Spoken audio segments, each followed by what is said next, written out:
بسم اللہ الرحمن الرحیم۔ السلام علیکم۔ آپ دیکھ رہے ہیں ڈی ڈی پی اینالیٹیکا۔ کل جیو ٹی وی کے ایک پروگرام میں خواجہ آصف صاحب بیٹھے تھے اور انہوں نے خواجہ آصف جو کہ ہمارے ڈیفنس منسٹر ہیں، انہوں نے یہ دعویٰ کیا کہ پی ٹی آئی کی گورنمنٹ یا P T I Imran Khan پہلے تو امریکہ پہ الزام لگاتے رہے کہ انہوں نے سازش کی ہے، اور ڈیوڈ لو کے اس سائفر کا جو نوٹ آیا ہوا تھا اس کا حوالہ دے دے کے بات کرتے رہے اور امریکہ پہ بڑی الزام تراشی کی۔ تو انہوں نے دعویٰ کیا کہ ابھی یہ معافی مانگ رہے ہیں امریکہ سے، ڈونلڈ لو سے، اور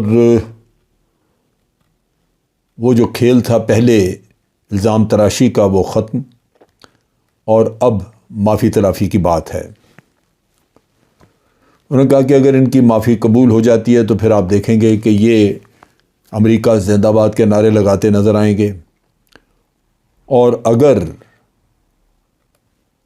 یہ نہ ہوا تو پھر یہ وہی اسی طرح گالی گلوچ کرتے ہوئے اداروں پہ اور امریکہ پہ الزام تراشیاں کرتے، گالی گلوچ کرتے ہوئے نظر آئیں گے۔ انہوں نے کہا ملک کے اندر اور باہر ان کا وتیرہ یہی ہے۔ مجھے اس بات کا بڑا افسوس ہوا کہ خواجہ صاحب جو کہ ایک ذمہ دار آدمی ہے، ڈیفنس منسٹر بھی ہیں،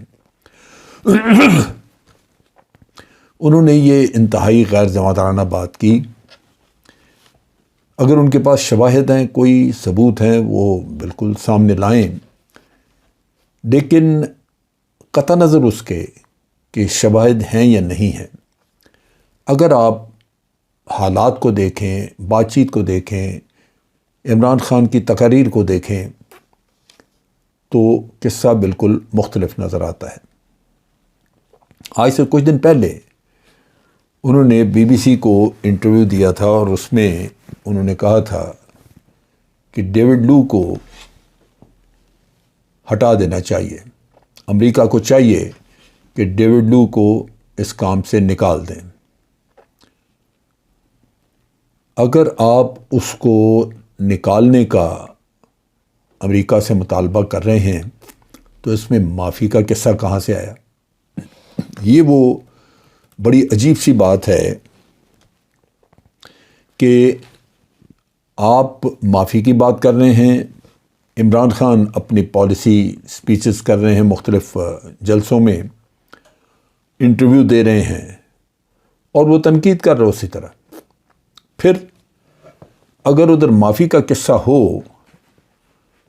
تو پھر عمران خان آج دن تک سازش کے بیانیے پہ کیوں چپکا ہوا ہے؟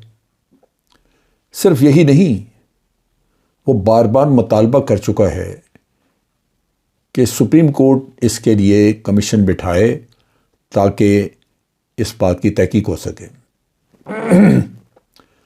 اگر عمران خان اس چیز پہ مصر ہے کہ تحقیق ہو اور اس کے پاس شواہد ہیں کہ سازش ہوئی ہے، تو پھر معافی تو امریکہ کو مانگنی ہے۔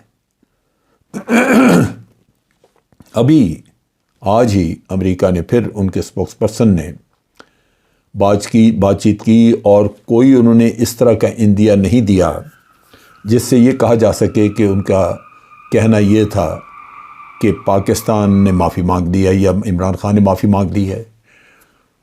البتہ اس نے اپنی وضاحت پھر وہی دی کہ ہم نے کوئی سازش نہیں کی۔ اب اس میں جو سازش کے عوامل ہیں، بار بار یہ لوگ خواجہ آصف بھی یا کوئی اور بھی اخبارات وغیرہ، وہ صرف اسی سائفرڈ لیٹر ایک آیا تھا، یا ایک اسد مجید صاحب نے وہاں سے جو گفت و شنید ہوئی ان کی ڈیوڈ لو کے ساتھ، اس کا انہوں نے سمری بھیجی تھی یہاں پہ، وہ صرف اس کا ذکر کرتے ہیں اور کہتے ہیں جی اس میں سازش کا کہیں ذکر نہیں ہے۔ بھئی سازشی کا بھی ذکر کرے گا سازش کا؟ اس میں دھمکی تھی، وارننگ تھی آپ کو کہ آپ کے ملک میں ابھی نو کانفیڈنس موشن چلنے والا، کیونکہ کام تو نو کانفیڈنس موشن والا سازش وہ تھی جو انہوں نے کر دی ہوئی تھی، لیکن جب انہوں نے دیکھا کہ عمران خان کی گورنمنٹ کوشش کر رہی ہے کہ یہ نو کانفیڈنس موشن جو ہے اس کو ناکام بنا دیا جائے، اور اس میں خاص طور پہ جو بکاؤ مال تھا، جو ایسے ہمارے پارلیمنٹیرینز تھے جنہوں نے ضمیر بیچے اور کوئی سندھ ہاؤس اور ادھر ادھر پکڑے گئے، تو خدشہ تھا کہ عوام کے پریشر میں وہ واپس نہ اپنی پارٹی میں چلے جائیں۔ تو پھر یہ دھمکی دینا ضروری سمجھی انہوں نے کہ دھمکی دے کے آپ کو یہ کہہ دیں کہ جناب ہم نے اس پہ بہت ساری انویسٹمنٹ کر دی، اب یہ کامیاب ہونی چاہیے۔ انویسٹمنٹ یا ان کی جو گراؤنڈ پہ جو سازش تھی وہ نظر آتی جب ان کے امبیسی کے لوگ بار بار جا کے رابطے کرتے رہے مختلف لوگوں کے ساتھ۔ سازش وہ تھی، سازش وہ بن رہی تھی۔ باہر سے دھمکی جو ہے وہ اور غلیظ زبان جو استعمال کی گئی وہ صرف اور صرف ایک کنفرمیشن ہے اس کام کی جو گراؤنڈ پہ کیا گیا۔ ہمارے لوگ جو ہیں وہ چونکہ اس چیز کو ماننے کو تیار نہیں ہوتے، اس وجہ سے کہ امریکہ ان کے لیے بڑا معتبر ہے، جبکہ تاریخ بھری پڑی ہے۔ امریکہ نے کئی ملکوں میں یہ سازشیں کر کے تو رجیم چینج کی، بعض ملکوں کو تو رجیم چینج کے لیے تباہی کر کے رکھ دیا، جیسے عراق اور لیبیا وغیرہ کا ہے۔ لیکن ان چیزوں کو اگر آپ دیکھیں، سامنے رکھیں، تو آپ کو بڑا واضح نظر آتا ہے کہ ایک تو تاریخ ان کی، اور دوسرا جو قوائف آپ کے سامنے اس سے نظر آتا ہے کہ سازش ہوئی۔ اور جب آپ جس کے خلاف سازش ہوئی وہ آج دن تک سازش کا رونا بھی رو رہا ہے اور کہتا ہے جی تحقیقات کی جائیں، تو معافی کہاں سے آ گئی؟ سو یہ مسئلہ یہاں پہ جو ہے، اور بہت ساری اور بھی جو باتیں ان کے لیڈرز، پولیٹیکل لیڈرز، انہوں نے پی ایم ایل این کے لیڈرز نے کی ہیں، وہ یہ بتاتی ہیں کہ بے پناہ جھوٹ بولتے ہیں۔ اور مجھے تو یوں لگتا ہے کہ جیسے انسان خوراک، روٹی، کھانے وغیرہ کے بغیر نہیں رہ سکتا، پانی اور آکسیجن کے بغیر نہیں رہ سکتا، یہ آکسیجن ہے جھوٹ بولنا ان کے لیے۔ یہ اس کے بغیر رہ ہی نہیں سکتے کہ یہ جب تک جھوٹ نہ بول لیں۔ چنانچہ ابھی پریڈ گراؤنڈ میں جو ریلی ہوئی اس میں بھی عمران خان نے بڑا واضح سازش کا ذکر کیا۔ وہ سازش کے اپنے بیانیے سے ہٹنے کو تیار نہیں، تو معافی کس بات کی مانگے گا؟ وہ معافی تو تبھی مانگی جائے گی اگر آپ امریکہ کا وہ موقف مان لیں جو انہوں نے آج بھی ان کے اسپوکس پرسن نے کہا ہے کہ جی ہم نے کوئی سازش نہیں کی۔ تو وہ کہیں گے کہ جی معافی کی بات تو آپ چھوڑیں، پہلے یہ تسلیم کریں کہ ہم نے سازش نہیں کی، یا اپنے لوگوں کو بتائیں کہ کوئی سازش نہیں ہوئی، پھر ہم معافی دیتے ہیں۔ تو اس وجہ سے یہ جو جھوٹ تھا یہ آج کھولا، اور آج فواد چودھری نے پریس کانفرنس کر کے یہی بات واضح کی کہ عمران خان کے بیانیوں کو دیکھو، جھوٹ نہ بولنے اپنی قوم سے بلا وجہ کہ یہ معافی مانگ لی اور اس طرح کا کیا ہے۔ اگر ہے کوئی شواہد تو لے کے آئیں، لیکن شواہد چونکہ نہیں ہیں تو باقی بات چیت اسی طرح لوگوں کو گمراہ کرنے کے لیے کی جائے گی۔ فارن کنسپریسی کا اس وقت جب عمران خان ابھی وزیر اعظم تھے انہوں نے کہا، اور آج دن تک وہ اس بات پہ قائم ہے۔ آج بھی ڈاکٹر الوی جو ہمارے صدر ہیں ان کا لیٹر چیف جسٹس کے پاس پڑا ہوا ہے، اور آج بھی پی ٹی آئی مطالبہ کر رہی ہے کہ چیف جسٹس ہمیں اس کا کوئی جواب دے، کیوں نہیں انکوائری ہو رہی۔ تو اس وجہ سے اس چیز کو میرا خیال ہے ہمیں سمجھنا چاہیے، اور بلا وجہ الزام تراشیاں کر کے تو آپ گندگی نہ پیدا کریں۔ اس کا نتیجہ ایک ہی ہوگا، وہ یہ ہوگا کہ پی ایم ایل این کے ان حضرات کی کوئی وقت نہیں رہے گی، کوئی ان کی بات پہ اعتماد نہیں کرے گا، اعتبار نہیں کرے گا، پہلے بھی نہیں کرتے کیونکہ جھوٹ ان کے بے تحاشا ہیں۔ لیکن اس وقت ان کے جھوٹ جو ہیں وہ پبلک میں لائے جائیں گے۔ ہم لوگ جو نیوٹرل ہیں، جن کا کوئی تعلق، ہم بالکل امپارشل ہیں اس معاملے میں، ہمارا کوئی تعلق واسطہ نہیں ہے کسی سے، نہ کسی پولیٹیکل پارٹی سے، لیکن ہم اپنی قوم کو جواب دہ ہیں۔ ہم چاہتے ہیں کہ ہماری قوم کو حقائق پتہ لگتے رہیں تاکہ وہ اپنے مستقبل کے بارے میں صحیح فیصلے کر سکیں۔ پریس کانفرنس جو انہوں نے کی آج فواد چودھری نے، اس میں انہوں نے شروع میں ہی جو شیریں مزاری ہیں انہوں نے وہ نقطہ بھی اٹھایا جہاں میں نے کل بھی اپنی ایک ویلاگ میں ذکر کیا تھا کہ ایک ویڈیو، ایک آڈیو لیکیج کا جو کہ عمران خان کی مسز بشرا بی بی کے بارے میں ہے کہ وہ کسی کو ہدایات دے رہی ہیں، وہ میں نے کل بھی بات کی تھی کہ اس طرح کی آڈیو ویڈیو کا یہ رواج جو ہے یہ پی ایم ایل این نے ڈالا ہے، لیکن یہ اتنا غیر اخلاقی، اتنا گھٹیا کام ہے، اتنا شرمناک اور ذلت والا کام ہے کہ آپ لوگوں کے اندر سونگھتے پھرتے ہیں ان کی پرائیویٹ لائف میں، ان کے بیڈ روموں میں۔ آپ کیا ہیں؟ اتنے غلیظ کیوں ہیں آپ؟ کسی اور ملک کی سیاست میں یہ چیز ہے جو یہاں پہ ہم کرتے ہیں؟ سو اس لحاظ سے میرا خیال ہے یہ شرمناک کام بند ہونا چاہیے۔ بہر صورت جو ڈیفنس دیا آج شری مزاری نے، انہوں نے یہ کہا کہ جی یہ ساری ان کی پہلی بھی ساری ویڈیوز وغیرہ جھوٹ ثابت ہوئی ہیں، یہ اسی طرح جعلی کام کرتے ہیں، تو اب بھی ہم کہتے ہیں کہ اس کا فورنزک آڈٹ کروا لیا جائے۔ اگر اس کے فورنزک آڈٹ ہوگا تو پتہ لگ جائے گا کہ یہ آواز کس کی ہے۔ سو اس لحاظ سے میں سمجھتا ہوں کہ انہوں نے ایک بڑا بولڈ سٹیپ لیا اور چیلنج دے دیا ہے کہ آپ نے اگر اس چیز کو لے کے پروپیگیٹ کرنا ہی ہے تو پھر اس کی کنفرمیشن کر لیں تاکہ پتہ لگ جائے کہ آپ جھوٹے ہیں یا واقعی ایسا کیا گیا۔ اور ان اینی کیس اس آڈیو میں کوئی ایسی چیز نہیں ہے جس کا یہ کہا جا سکے کہ واقعی وہ بڑی کوئی بہت ہی کوئی عجیب و غریب یا بڑے خوفناک کو بات کر دی ہے۔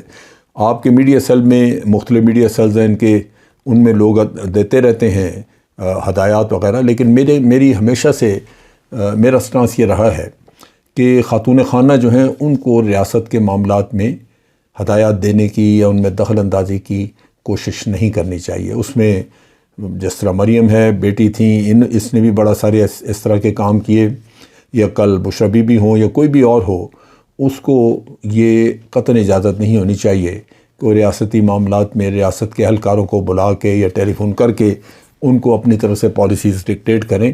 پالیسیز دینا کیبنٹ کا کام ہے، لیڈر کا اپنا کام ہے۔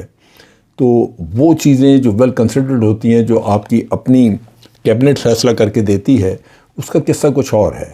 اس کی بجائے یہ گھریلو معاملہ یا اس طرح کی کوئی چیز ہو تو اس کا خود بھی لیڈرز کو نوٹس لینا چاہیے کہ یہ قابل قبول نہیں ہے چیزیں، عوام میں بھی اس کا کوئی اچھا اثر نہیں پڑتا، اور ان اینی کیس یہ کام بھی غلط ہے۔ پھر شری مزاری نے یہ بھی کہا کہ اس فون ٹیپنگ کے بارے میں سپریم کورٹ کی آلریڈی ججمنٹس موجود ہیں جہاں انہوں نے اس پہ ممانعت کی بھی ہے کہ یہ نہیں ہونی چاہیے، لیکن اس کے باوجود ہو رہی ہے، لہذا سپریم کورٹ کو نوٹس لینا چاہیے کہ یہ فون ٹیپنگ جو ہے یہ بند کی جائے۔ فون ٹیپنگ جو ہے یہ غیر اخلاقی بھی اور غیر قانونی بھی ہے، اس کو بند کرنا چاہیے۔ تو انہوں نے اس کا بھی حوالہ دیا کہ پہلے عمران خان کے اپنے گھر میں اس کے بیڈ روم میں بھی ڈیوائس جو ہے وہ لگانے کی کوشش کی گئی جو کہ پکڑی گئی۔ اس کا مطلب یہ ہے کہ یہ کام دھڑا دھڑ جاری ہے جو نہیں ہونا چاہیے۔ پھر انہوں نے یہ بھی کہا کہ یہ جو ٹائمنگز ہیں وہ نوٹ کریں، اس طرح کے یہ جو آڈیوز یا ویڈیوز نکلوائی جاتی ہیں وہ کسی خاص مقصد کے لیے، اس وقت قوم کی توجہ ہٹانے کے لیے۔ ایک طرف لوڈ شیڈنگ نے تباہی پھیری ہوئی ہے، دوسری طرف مہنگائی کا حشر ہے، اور تیسری چیز جو ہے وہ یہ انہوں نے کہا کہ آئی ایم ایف سر پہ ڈھول بجا رہی ہے، اور وہ انہوں نے جو اپنے کرپشن بچانے کے لیے قوانین بدلے تھے، آئی ایم ایف وہ قوانین مان نہیں رہی، تو ان کو وہ بھی مصیبت پڑی ہے۔ اوپر سے جو جلسے ہو رہے ہیں پی ٹی آئی کے، ان جلسوں کا حجم اور اس کے ٹھاٹ باٹ دیکھ کے ویسے ہی ان کی آسان خطا ہے۔ بہرحال یہ تو میں سمجھتا ہوں کہ ان کا کہنا ہے۔ اس کے علاوہ جو انہوں نے بڑی اہم بات کی وہ وارننگ دی شریف فیملی کو کہ آپ کے بھارت کے ساتھ خاصے گہرے تعلقات ہیں، وہاں کے جو اندرونی سورسز ہیں ان کے ساتھ، لہٰذا انہوں نے شریف فیملی کو وارننگ دی کہ آپ اپنے تعلقات کو استعمال کرتے ہوئے ہماری سرحدوں پہ کوئی پرابلم کھڑے کرنے کی کوشش نہ کریں، ہم ایسی کنسپریسی کو کبھی نہ ہونے دیں گے اور نہ ہی بھولیں گے۔ تو میرا خیال ہے اس کی بھی کافی ساری خبریں چل رہی تھیں کہ اس سارے یہاں پہ ملک میں جو بہت ہی مشکل حالات ہیں اس گورنمنٹ کے لیے، کیونکہ گورنمنٹ ناکام ہو چکی ہے اپنی حرکتوں کی وجہ سے، تو وہ اس کے لیے کہا جا رہا ہے کہ کوشش کی جا رہی ہے کہ شاید سرحدوں پہ کوئی ایسی ایکٹیویٹی کر دی جائے جس سے کہ عوام کی توجہ ہماری سرحدوں کی طرف چلے جائے۔ سو اس پہ بھی انہوں نے وارن کیا۔ تو کہنے کی بات یہ ہے ساری کہ پی ایم ایل این اس وقت اپنے ایک تو اقتدار کو طول دے رہی ہے کیونکہ انہوں نے بہت کچھ اس میں حاصل کرنا ہے اپنی ذات کے لیے۔ اس کے ساتھ ساتھ جھوٹ بول بول کے فضا کو اتنا خراب کر دیا ہے کہ آج یہ سچ بھی کوئی بات کرے تو یقین کرنے کو دل نہیں مانتا۔ تو میں سمجھتا ہوں کہ اس سٹیج کے اوپر پی ٹی آئی کو اپنے طور پہ مضبوط رہنا چاہیے اور اس جھوٹ کے سامنے سرنڈر کرنے کی، ہتھیار پھینکنے کی کوئی ضرورت نہیں ہے۔ حق ہمیشہ ایک روشنی ہوتی ہے، جو اس کو جتنا جی چاہے کو ڈھانپے وہ کہیں نہ کہیں سے اپنا رستہ نکال کے باہر آ جاتی ہے۔ یہ حق کی روشنی جو ہے وہ پھیلاتے رہنا چاہیے۔ سچائی بالآخر وہی حاوی ہوتی ہے، وہی آ کے تو سب کو نظر آتی ہے، پھر اس کا انکار نہیں کیا جا سکتا۔ ثابت قدم رہنا چاہیے، اللہ تعالیٰ سے دعا کرنی چاہیے کہ وہ اس ملک کی مشکلات آسان کرے۔ آج کے لیے اتنا ہی۔ افواج پاکستان زندہ باد، پاکستان پائندہ باد۔